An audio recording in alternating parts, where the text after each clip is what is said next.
Samantala, umuwi sa bansa ang panibagong batch ng mga Pilipino mula sa Saudi Arabia ngayong araw. Ayon sa DFA, kabilang dito ang 14 na bata at mga kababaihan. Lula ng Cathay Airways kaninang pasado alas 5 ng hapon. Kaugnay nito, umaabot na sa 183 ang kabuang bilang ng mga Pilipino na nakabalik sa bansa mula sa Saudi Arabia. Samantala, sinabi pa ni DFA spokesman Raul Hernandez na tumaas ang bilang ng mga OFW na pansamantalang nakatira sa Philippine Consulate sa Jeddah. Ayon kay Hernandez, patuloy ang pagsisikap ng pamahalaan na asikasuhin ang lahat ng nag-a-apply ng pasaporte.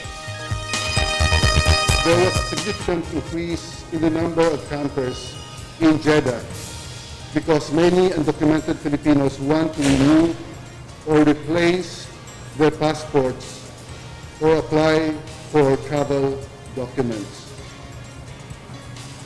The consulate set up an air-conditioned tent at the parking lot to accommodate more applicants.